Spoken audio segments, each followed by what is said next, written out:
माँ शारदे को नमन करते हुए शिक्षा के पावन मंदिर में सभी विद्यार्थियों का हार्दिक स्वागत एवं अभिनंदन। आज बीए और बीए बीएड द्वितीय वर्ष के विषय इतिहास के रूप में भारत के सांस्कृतिक इतिहास की मुख्य धाराएं जो कि हमारा द्वितीय प्रश्न पत्र है उस विषय का अध्ययन कर रहे हैं हम। उसी के टॉपिक के रूप में आज हमने लिया है प्रकरण के रूप में, वह है विज्ञान एवं संस्कृति।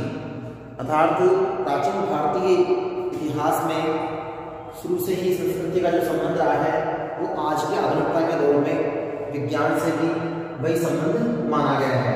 तो विज्ञान में किस प्रकार भारत प्राचीन काल में अग्रणी रहा, किस प्रकार संस्कृति से उसका जुड़ाव रहा, उसका अध्ययन हम विशेष रूप से भारतीय संस्कृति के साथ करेंगे। तो शुरुआत करते हैं प्रश्नावली, जिसमें हम उल्लेखित करेंगे कि विश्व के सभी देशों में गणित और ज्योतिष का जो विकास हुआ उसमें जितना विकास भारत में हुआ उतना विकास शायद किसी पाश्चात्य देश में हुआ होगा, क्योंकि भारत में प्राचीन काल में संभवतः विशिष्ट ज्ञान जो था वो वैदिक काल के दौरान यज्ञ जो किए जाते थे उन यज्ञों के आधार पर, विधि विधान के आधार पर कई चीजों के रहस्यों को उल्लेखित किया गया, जिसमें ग्रह, नक्षत्र, खगोल और गणित एवं ज्योतिष के क्षेत्र में विशेष रूप से बहुत सी जानकारियां देखने को मिलती है। वही आगे चलकर अलग अलग समय के अनुसार वैज्ञानिकों के माध्यम से उनका भारत में संसार के सामने रहस्य का क्या किया गया, सबके सामने उल्लेख किया गया, जिसमें उन वैज्ञानिकों को विशेष रूप से महत्वपूर्ण योगदान रहा, जिनका अध्ययन हम करेंगे कि विज्ञान के क्षेत्र में जो वैज्ञानिक थे उन्होंने किस किस क्षेत्र में अपना योगदान दिया, और वो वैज्ञानिक जो थे वो अपने आप में आज भी भारतीय विज्ञान के क्षेत्र में महत्वपूर्ण वैज्ञानिक माने जाते हैं। तो उनमें 4 वैज्ञानिक प्रमुख हैं जिनका हम अध्ययन करेंगे। 4 वैज्ञानिकों का, तो 4 वैज्ञानिक कौन कौन से हैं जिन्होंने अपने जीवन को पूरा भारत में विज्ञान के क्षेत्र में नए नए आविष्कार, नई नई खोजें आदि में अपना पूरा जीवन लगा दिया। तो देखिए मोटे तौर पर बात करें तो आर्यभट्ट, वराहमिहिर, ब्रह्मगुप्त, चरक और सुश्रुत, ये 4 या 5 ऐसे वैज्ञानिक थे जिनका विशेष रूप से उल्लेखनीय योगदान रहा। आज हम पर्टिकुलर 4 का अध्ययन करेंगे, जिसमें सबसे पहले आर्यभट्ट को देखेंगे जो प्रथम एक तरह से गणितज्ञ, ज्योतिष और खगोल विज्ञान के ज्ञाता थे। इन्होंने इस क्षेत्र में अपना विशेष योगदान दिया, इसलिए आर्यभट्ट को गणितज्ञ, ज्योतिषाचार्य और खगोल विद्या के रूप में उल्लेखनीय जाना जाता है। उसी प्रकार दूसरे वैज्ञानिक जो हुए जिनका नाम वराहमिहिर है, वराहमिहिर जो थे वो ज्योतिष के क्षेत्र में और गणित के क्षेत्र में भी इन्होंने विशेष रूप से अपनी भूमिका का निर्वहन किया। तो ये वैज्ञानिक भी अपने आप में महत्वपूर्ण वैज्ञानिक थे। इसी के बाद, क्योंकि सब प्राचीन काल के समय के वैज्ञानिक है, इसी में चरक जो थे वो आयुर्वेदिक चिकित्सा के पद्धति के महत्वपूर्ण जनक या कह सकते हैं आयुर्वेदिक चिकित्सा के प्रणेता के रूप में माने जाते हैं, क्योंकि पतंजलि जो थे, अर्थात जिसको हम कह सकते हैं कि इनके जो गुरु थे वो अपने आप में विशेष उल्लेखनीय थे। उन गुरु के आशीर्वाद से ही उन्होंने अपनी कला को आगे बढ़ाया और विशेष रूप से भारत में ख्याति प्राप्त रहे। इसी के साथ साथ चौथे सुश्रुत जो है, उन्होंने शल्य चिकित्सा में अपना महत्वपूर्ण योगदान दिया, इसलिए शल्य चिकित्सक यानी सर्जन के रूप में इन्होंने अपनी भूमिका का निर्वहन किया। तो हम सभी का बारी बारी से अध्ययन करेंगे। सबसे पहले आर्यभट्ट को जानते हैं कि आर्यभट्ट का योगदान किस प्रकार रहा। ठीक है, तो आर्यभट्ट को देखिए, ये गणित और ज्योतिष और खगोल के वैज्ञानिक थे। इनके द्वारा जो कार्य किया गया वो गुप्त काल के समय के दौरान किया गया। गुप्त काल के समय में महत्वपूर्ण वैज्ञानिक थे।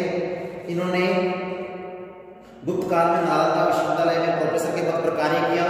साथ ही इन्होंने जो योगदान दिया उसमें पाई का मान जो 22/7 है उसका विशेष रूप से इन्होंने उल्लेख किया। पृथ्वी की दूरी पर सूर्य जो है, अर्थात सूर्य स्थिर है और पृथ्वी उसके चक्कर लगाती है, ये सिद्धांत भी आर्यभट्ट के द्वारा ही दिया गया। अर्थात पृथ्वी सूर्य के चारों ओर परिभ्रमण और परिक्रमण की जो क्रिया होती है उसका उल्लेख भी आर्यभट्ट के माध्यम से ही सिद्धांत के रूप में दिया गया। तो दूसरा सिद्धांत इनका ये हो गया। तीसरा, इन्होंने वर्त की परिधि जो है उसको मानने का जो सिद्धांत दिया भौतिक प्रदीप चुपाया, उसका सिद्धांत भी आर्यभट्ट के द्वारा ही दिया गया। उसी के साथ साथ दशमलव का जो प्रयोग किया गया रेखागणित में, ट्रिग्नोमेट्री में, वो प्रयोग भी आर्यभट्ट के माध्यम से ही किया गया। तो ये आर्यभट्ट का महत्वपूर्ण योगदान रहा। इसी के साथ साथ आर्यभट्ट ने वर्ग, घन, त्रिभुज आदि के क्षेत्रफलों, लंबाई, चौड़ाई निकालने के सूत्रों का भी उन्होंने क्या किया, गणित में प्रयोग किया, जो अपने आप में महत्वपूर्ण प्रयोग माने गए। इसी के साथ साथ इन्होंने नक्षत्रों और ग्रहों की गति के साथ साथ पृथ्वी, चंद्रमा, मंगल, बुध आदि ग्रहों की दूरी को भी नापने और उनकी दूरी को इंगित करने का उल्लेखनीय कार्य भी किया। ये थे आर्यभट्ट के महत्वपूर्ण कार्य योगदान जो उन्होंने अलग अलग क्षेत्र के रूप में दिया। अब बात करते हैं ब्रह्मवीर की। ब्रह्मवीर जो थे वो ज्योतिष के वैज्ञानिक थे। उन्होंने आर्यभट्ट के बाद में गुप्त काल में प्रकांड विद्वान और वैज्ञानिक के रूप में अपनी भूमिका का निर्वहन किया और उन्होंने ज्योतिष के क्षेत्र में जो सिद्धांत दिए अपनी पुस्तक के माध्यम से, जिसका नाम था पंचसिद्धांतिका। हालांकि इनकी रचना जो है वो 4 ग्रंथों में है। सबसे पहले जिसकी बात करें वो है पंचसिद्धांतिका, दूसरी व्रत जातक, तीसरी जो है हृदय यात्रा जिसको वैध यात्रा के नाम से भी जानते हैं, तीसरा है व्रत यात्रा और चौथा है वैध संहिता और 5वां है पटल यात्रा। इस प्रकार से इनके 5 या 4 जो है वो महत्वपूर्ण रूप से ग्रंथ माने जाते हैं। उनमें सबसे महत्वपूर्ण जो माना जाता है वो ग्रंथ कौन सा है, जो पंच सिद्धांतिका। ये सिद्धांत इनका महत्वपूर्ण था, पंच सिद्धांतिका। ये ग्रंथ इनका महत्वपूर्ण ग्रंथ है। इस ग्रंथ के आधार पर इन्होंने भी आर्यभट्टम ग्रंथ लिखा। याद रहे आपको, आर्यभट्टम जो ग्रंथ है वो आर्यभट्ट के द्वारा रचित है ग्रंथ। ये ग्रंथ जो है इनके द्वारा लिखे गए थे, महत्वपूर्ण है, जो विज्ञान के क्षेत्र में उल्लेखनीय माने गए हैं। इसी प्रकार का सिद्धांत या ग्रंथ ब्रह्मवीर के द्वारा लिखा गया। इसमें जो बताया गया विशेष रूप से रोमक, पॉलिश, उसको सूर्य जो सौर है उससे संबंधित सिद्धांतों का उल्लेख किया, अर्थात सूर्य से संबंधित सिद्धांत जो है इस पंच सिद्धांतिका में उन्होंने उसको उल्लेख किया है। इसी के साथ साथ ब्रह्मवीर ने सूर्य के सिद्धांत को सबसे उत्तम मानकर रोमक और पॉलिश से सिद्धांतों को भी उन्होंने वर्णन किया। ब्रह्मवीर ने सूर्य की गणना कर उसका समय जो बताया पृथ्वी का सूर्य के चक्कर लगाने का, वो 365 से 1 घंटा 2 दिन अर्थात 6 घंटे और 12 मिनट जो है अतिरिक्त बताया 365 दिन के अलावा, जो अपने आप में आधे दिन की पूर्ति करता है। इसी के अलावा इन्होंने चंद्रमा, पृथ्वी, सूर्य आदि के व्यास को भी उल्लेखित किया। इन्होंने सूर्य, चंद्रमा, पृथ्वी के व्यास जो है उसके बारे में भी ब्रह्मवीर ने उल्लेखनीय रूप से उल्लेख किया है, वर्णन किया है। उसके साथ ही उन्होंने पंच सिद्धांतिका में ज्योतिष के साथ साथ यंत्र बनाने का वर्णन भी किया, जिसमें 3 यंत्रों का महत्वपूर्ण रूप से वर्णन आता है। जिसमें प्रथम है सिद्धांत, जिसमें ज्योतिष तंत्र के नाम से जानते हैं। दूसरा है कोरो, जिसे जन्मपत्री वगैरह आदि बनाई जाती है। और तीसरा जो माना गया संहिता, जिसको फलित ज्योतिष के नाम से भी पुकारा जाता है। यहाँ तक कि ब्रह्मवीर ने भूगोल के क्षेत्र में भी अपना महत्वपूर्ण योगदान दिया। इन्होंने भूगोल के क्षेत्र में योगदान देते हुए 5वीं शताब्दी में से लेकर 6वीं शताब्दी में गणित और भूगोल के जो विक्रमादित्य जो शासक थे उनके काल में 9 रत्नों में से एक रत्न थे। और अपना जीवन जो है उन्होंने विज्ञान के क्षेत्र में जैसे योगदान के रूप में बात करें तो समय का मापन यंत्र जो बनाया वो अपने आप में विशेष महत्वपूर्ण रहा। उसी के साथ साथ उन्होंने पर्यावरण विज्ञान, जल विज्ञान और भू विज्ञान आदि विषयों में भी अपने सिद्धांतों को उल्लेखित किया। तो ये थे ब्रह्मवीर, जिनका योगदान जो है विशेष सिद्धांतों के आधार पर हम जान सकते हैं। जल विज्ञान, भू विज्ञान और इसी के साथ साथ इन्होंने इसका पर्यावरण विज्ञान के बारे में भी महत्वपूर्ण तथ्यों के साथ में उसका जुगाड़ किया, अर्थात संसार के सामने वो तथ्य रखे। तो ये दोनों वैज्ञानिक जो थे वो अपने आप में महत्वपूर्ण थे, जो गुप्त काल के दौरान थे। तत्पश्चात हम तीसरे वैज्ञानिक की बात करते हैं, जिनका नाम है चरक। चरक जो थे वो आयुर्वेदिक चिकित्सा पद्धति के महत्वपूर्ण वैज्ञानिक थे। इनके द्वारा जो सिद्धांत दिए गए वो उल्लेखनीय हैं। चरक ने भारत में आयुर्वेदिक पद्धति को प्राचीन वैज्ञानिक पद्धति के रूप में उल्लेखित किया। उनका प्रारंभ वैदिक काल में आरंभ हो चुका था। ऋग्वेद में विभिन्न रोगों की औषधियों का उल्लेख मिलता है। अर्थवेद जो है, जो चतुर्वेद माना गया है, उस अर्थवेद में चिकित्सा से संबंधित अनेक सिद्धांत दिए गए हैं। उसमें बताया गया है कि ब्रह्मा जो थे उनके द्वारा प्रथम प्रवर्तक के रूप में चिकित्सा का कार्य किया गया।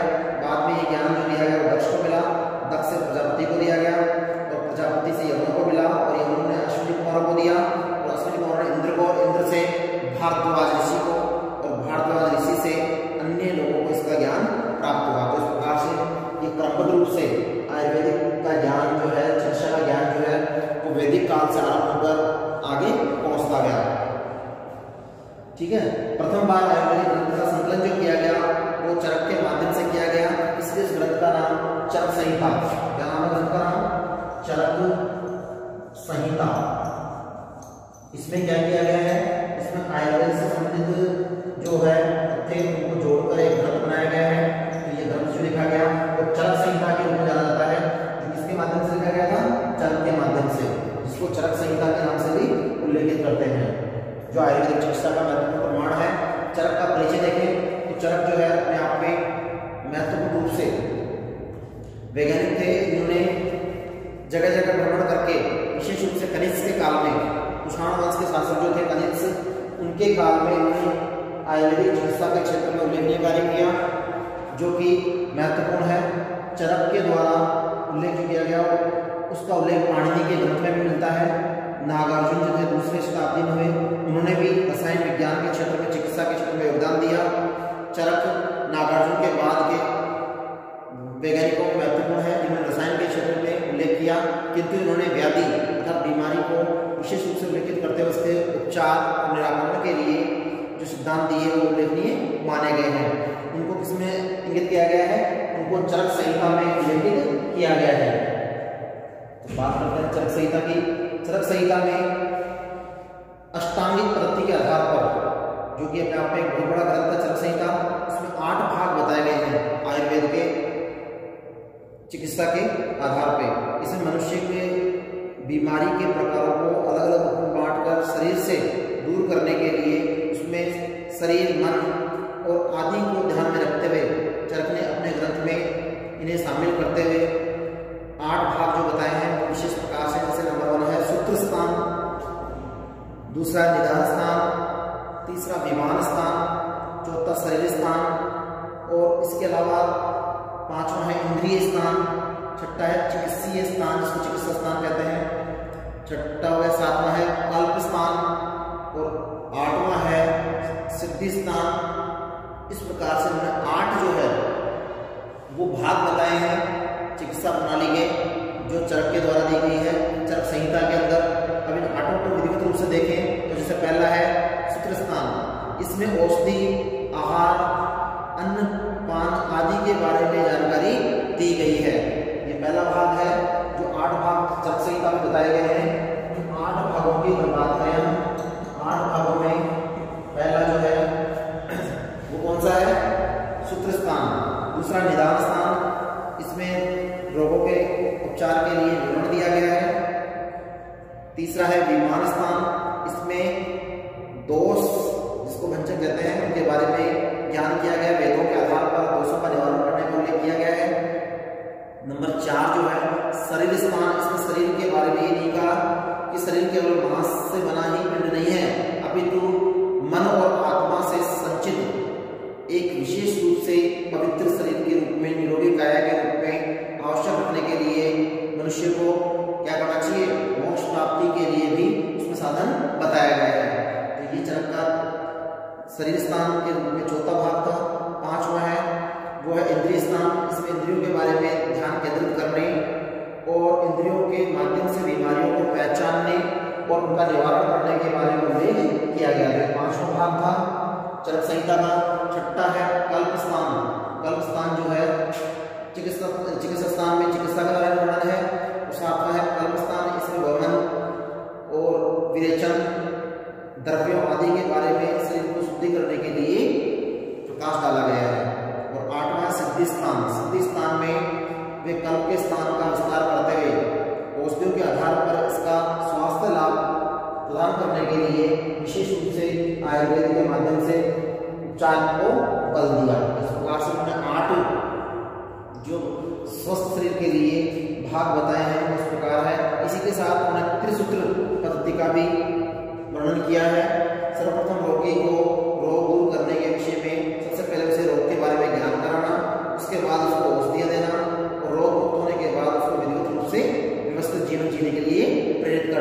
इसलिए इसमें 3 तथ्य हैं जिनको नाम दिया गया है त्रिसूत्र पद्धति। याद रहे, त्रिसूत्र पद्धति, त्रिसूत्र पद्धति ये ऐसी पद्धति है जिसमें रोगी के बारे में 3 चीजों का ध्यान रखना है, जिसमें विशेष रूप से त्रिसूत्र पद्धति में पहला हेतु, दूसरा लिंग और तीसरा है औषध। दवाई किसके लिए है, हेतु में आएगा, लिंग कौन है, पुरुष महिला उसके आधार पर होगा, और औषध में दवाई जो उपचार के लिए चाहिए, इन तीनों चीजों को मिलाकर प्रयोग किया गया है। जैसे हेतु में जानना जरूरी है कि किस कारण से ये योग हुआ है तथा रोग जो हुआ है उसका कारण क्या है। तो हेतु, लिंग और औषध ये 3 त्रिसूत्र पद्धति है। हेतु, लिंग और औषध। औषधि जो आएगी वो इसमें आएगी, इसलिए 3 भागों में इनको बांटा गया है। हेतु, लिंग और औषध के रूप में इसको उल्लेखित किया गया है। तो ये 3 भाग है इसमें, इन तीनों के आधार पर इसको उल्लेखित किया गया है। हेतु में विषय की जानकारी जानना बहुत आवश्यक है। उसी के साथ अगला है बुद्धि दोष। हीन व्यवहार करने पर भी व्यक्ति में रोग की भावना संचालित होती है, ये भी अपने आप में एक रोग का कारण माना गया है। पूर्व जन्म या कर्म या दैवीय सिद्धांतों के आधार पर भी कई व्यक्ति रोगी हो जाते हैं, तो उनका भी इसमें उल्लेख किया गया है। अब दूसरे की बात करते हैं लिंग सूत्र। पहला हेतु हो गया, दूसरा लिंग सूत्र। इसमें ये बताया गया है कि रोग की प्रकृति को जानने के बाद रोग को निवारण करने के लिए उसमें किए गए जो उपाय है उसमें 3 प्रकार के माने गए हैं, वात, कफ और पित्त। वात, कफ और पित्त, इन 3 के आधार पर क्या किया जाता है, शरीर को संतुलित करने का प्रयास किया जाता है। क्योंकि इन तीनों की अगर असंतुलनता शरीर में पाई जाती है तो बीमारी अपने आप में क्या होती है, शरीर में प्रवेश कर जाती है, अर्थात शरीर का संतुलन बिगड़ जाता है। जिसमें कफ, वात और पित्त, इन 3 का सही होना बहुत जरूरी है। और तीसरा है औषधि, इसको औषध कहते हैं। तीसरा जो सूत्र है सूत्र में वो है औषध। औषध में क्या आएगी, जो दवाई दी जा रही है उस दवाई का तरीका क्या होना चाहिए। तो औषधि 2 प्रकार की होती है, इसमें अद्रव्यभूत और उपवास, विश्राम, योग या व्यायाम के आधार पर भी दवा दी जा सकती है। तो ये भी अपने आप में एक उपचार का माध्यम है, जिसमें द्रव्य के आधार पर दवाई अर्थात औषध दी जाती है। और दूसरा जो है वो किस रूप में है, योग है, व्यायाम है और उपवास है, विश्राम है। इनके आधार पर भी शरीर की मुद्राओं को व्यवस्थित करते हुए रोगों का निवारण किया जाता है। तो ये थे कौन, वैज्ञानिक चरक, जिनके माध्यम से ये ज्ञान दिया गया। अगला है भूत द्रव्य, जिसको द्रव्यभूत भी कहते हैं। जो द्रव्य से रोगी के शरीर को बाहर निकालने के लिए, बीमारी को दूर करने के लिए चरक ने चिकित्सा के गुणों के आधार पर चिकित्सालयों में विस्तृत रूप से वर्णन करते हुए स्वच्छता पर विशेष ध्यान दिया। और उसी के साथ साथ उन्होंने खान पान और उनसे होने वाली बीमारियों को दूर करने के लिए उन्होंने विशेष रूप से मनुष्य के जो व्यवहार है इस पर अधिक बल दिया। उन्होंने व्यवहार को भी आधार माना। तो ये थे चरक, जिन्होंने आयुर्वेदिक चिकित्सा के आधार पर चरक संहिता में 8 भाग उल्लेख करते हुए उनको त्रिसूत्र के आधार पर उल्लेखित किया, जिसमें हेतु, लिंग और औषध के आधार पर। अब है नंबर 4 पे चौथे वैज्ञानिक जिनका नाम है सुश्रुत, जिन्होंने शल्य चिकित्सा में अपना योगदान दिया। और उन्होंने शल्य चिकित्सा के रूप में जो महत्वपूर्ण कार्य किया उसमें माना जाता है कि ये गुरु कौन थे, धन्वंतरी। ये थे सुश्रुत के गुरु कौन थे, गुरु धन्वंतरी। धन्वंतरी जो थे वो गुरु थे और उनसे उन्होंने प्रेरणा लेते हुए जो कार्य किया। प्राचीन भारतीय चिकित्सकों में चरक का विशेष स्थान सर्वाधिक उल्लेखनीय माना जाता है। चरक औषधि और शरीर के रोगों की चिकित्सा के लिए शल्य चिकित्सक के रूप में प्रसिद्ध और ख्याति प्राप्त रहे। याद रहे, सुश्रुत जो थे वो क्या थे, शल्य चिकित्सक। कई बार पूछा जाता है कि सुश्रुत को किस प्रकार के वैज्ञानिकों की श्रेणी में गिना जाएगा, तो आप बता सकते हैं इनको शल्य चिकित्सक के रूप में उल्लेखित किया गया। जैसे जीवन का इनका परिचय देखें तो सुश्रुत चरक के बाद में सुश्रुत ने संहिता लिखी, इसका नाम था सुश्रुत संहिता।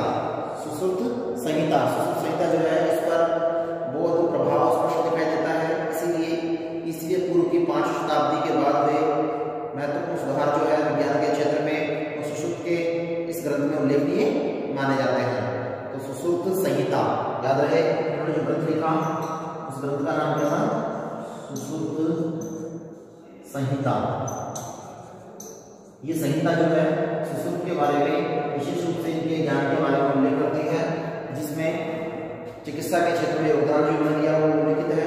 सुश्रुत के समय में प्लास्टिक सर्जरी की तकनीकी भारत में प्रचलित थी। इनके अलावा कृत्रिम अंग लाने व हड्डी टूटने पर उसे वापस जोड़ने और मस्तिष्क की शल्य चिकित्सा या शल्य क्रिया करने का कार्य भी किया जाता था। तो सुश्रुत का समय था। सुश्रुत संहिता में सीजेरियन, देखिए ये भी महत्वपूर्ण है। सीजेरियन शब्द जो है ये आज इसको ऑपरेशन कहते हैं, सीजेरियन। ये शब्द पहली बार जो है नाम में लिया गया तो सुश्रुत के समय में था, जिसको हम ऑपरेशन के नाम से जानते हैं। अर्थात जैसे गर्भवती महिलाओं के बच्चे को जन्म देने के लिए जो ऑपरेशन होते हैं उनको सीजेरियन के रूप में जाने जाते हैं। और इस व्यवस्था जो थी ये सुश्रुत के समय में विशेष रूप से विज्ञान के क्षेत्र में उल्लेखनीय क्रिया थी। शल्य क्रिया करते समय रोगी को निषेचन की प्रणाली के आधार पर बेहोश किया जाता था और तत्पश्चात उसके शल्य चिकित्सा के आधार पर उसको रोगी को ठीक किया जाता था। शल्य क्रिया में शल्य क्रम महत्वपूर्ण है। शल्य क्रम ये शल्य चिकित्सा का महत्वपूर्ण है, जिसमें शल्य क्रम के नाम से सुना होते हैं। शल्य क्रम जो था वो क्या था? शल्य क्रम में विशेष रूप से सुश्रुत संहिता में 184 अध्यायों का उल्लेख किया गया है, जिसमें मर्द शरीर के शल्य क्रम की जानकारी मिलती है। सुश्रुत संहिता में और भी जानकारियां जिनमें जख्मों पर पट्टियां करके बांधना, सिलाई करने, टाँके लगाने आदि के तरीकों को भी इसमें उल्लेखित किया है। सुश्रुत ने युक्ति सैन्य नाम से एक पूरा अध्याय लिखा है, जिसमें सैनिकों की शल्य चिकित्सा का वर्णन किया है। सुश्रुत ने शल्य चिकित्सा के क्षेत्र में जो उल्लेख किया है उसके आधार पर उन्होंने एक परामर्श कक्ष के रूप में यह भी उल्लेख किया है कि औषधियों का उपचार करने के लिए तथा बीमारी का उपचार करने के लिए औषधि के माध्यम से औजारों से युक्त कमरे में चिकित्सा का कार्य किया जाता था। जो आज के वैज्ञानिक ऑपरेशन करते हैं उसी प्रकार का कार्य सुश्रुत के समय में वहां पर किया जाता था। प्राचीन भारतीय विज्ञान में एक महत्वपूर्ण उल्लेख है, जिसको हम इस रूप में देख सकते हैं कि उस समय बीमारियों को ठीक करने के लिए कई प्रकार के यंत्रों, छाल और छड़ी, संग आदि को काम में लेकर कई रोगों को दूर करने का कार्य किया जाता था। इसमें 3 प्रकार के यंत्र जो है वो विशेष रूप से उल्लेखनीय हैं, जो सुश्रुत ने उल्लेखित किए हैं। तो यंत्रों की बात करें तो चिकित्सा के क्षेत्र में 3 यंत्र जो दिए हैं, यंत्र के आधार पर उन्होंने चिकित्सा के क्षेत्र में सुधार किया है। जैसे पहला है स्वास्थ्य यंत्र। ये यंत्र जानवरों व पक्षियों के मुख के आकार के होते थे, जिनको स्वास्थ्य यंत्र के नाम से जानते थे। दूसरा संदेह यंत्र और तीसरा सलाका यंत्र, जो 28 प्रकार की सलाइयों के द्वारा प्रयुक्त किया जाता था। तो इस प्रकार से ये अलग अलग रूप से बनाए गए थे। चरक ने उसकी वर्णन के साथ साथ उन्होंने महत्वपूर्ण रूप से 395 प्रकार के औषधियों का उल्लेख किया है। 395 औषधियों का उसमें उल्लेख हो चुका था सुश्रुत के समय। 395 औषधियां, यानी कि उस समय औषधियों की संख्या बताई गई 395 बताई गई सुश्रुत के माध्यम से। इसी के साथ साथ उन्होंने 507 प्रकार की दवाइयों को भी उल्लेखित किया है, जो पशु द्रव्य से तैयार की जाती है। 64 खनिज द्रव्यों से तैयार की जाने वाली दवाइयों का उल्लेख किया है। और इसी के साथ चरक ने सुश्रुत की खोजी हुई कई दवाइयों को काम में लेकर आगे बहुत सी चिकित्सा के क्षेत्र में सुधार कार्य किया। यहाँ तक ये माना जाता है कि 8वीं शताब्दी में जब भारत में अरबों का आक्रमण हुआ, उस समय इस सुश्रुत संहिता के माध्यम से अरबी भाषा में अनुवाद किया गया और उसका नाम था किताब ए सुश्रुत रखा गया। और उन्होंने आगे चलकर इसको फारसी में अनुवादित किया। ईरानियों ने भी इसे खूब प्रशंसा की। अतः भारत में यूरोपीय प्लास्टिक सर्जरी का ज्ञान भारत में विशेष रूप से सीख लिया और धीरे धीरे ये ज्ञान विदेशों में प्रसारित हुआ। तो ये थे सुश्रुत, जिनके समय में शल्य चिकित्सा में विशेष उल्लेखनीय कार्य किया गया। आज इतने काफी है, जिसमें हमने 4 वैज्ञानिकों के योगदान और उनके जीवन को विशेष रूप से देखा कि किस किस क्षेत्र में उन्होंने महत्वपूर्ण कार्य किया। आर्यभट्ट ने गणित, ज्योतिष और खगोल विज्ञान में आर्यभट्ट सिद्धांत की रचना करते हुए विशेष उल्लेखनीय कार्य किया। दूसरा ब्राह्मीर ने ज्योतिष के क्षेत्र में और गणित के क्षेत्र में, ज्योतिष एवं गणित के क्षेत्र में विशेष उल्लेखनीय कार्य किया, जिसमें सिद्धांत जो लिखे 4 ग्रंथ है, उनमें से पंच सिद्धांति का महत्वपूर्ण ग्रंथ माना गया है। तीसरे चरक थे, जिन्होंने आयुर्वेदिक चिकित्सा पद्धति का वैदिक काल से उपयोग हो रहा था उसको आगे बढ़ाते हुए उसका विधिवत रूप से संहिता के अंदर रखने का इसका नाम चरक संहिता। उस चरक संहिता में उन्होंने त्रिसूत्र पद्धति को उल्लेखित किया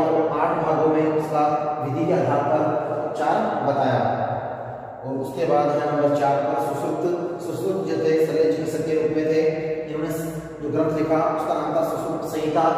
उस सुश्रुत संहिता में उन्होंने सीजेरियन शब्द का विशेष रूप से उल्लेख है, जिसके आधार पर उस समय जो है चीराफाड़ा करके व्यक्ति को ठीक करने का जो कार्य करते थे, टाँके लगाने का जो कार्य करते थे, वो अपने आप में सीजन के रूप में माने गए। और ये इसके शिष्य थे, इनके गुरु कौन थे? गुरु धन्वंतरि सुश्रुत के गुरु थे।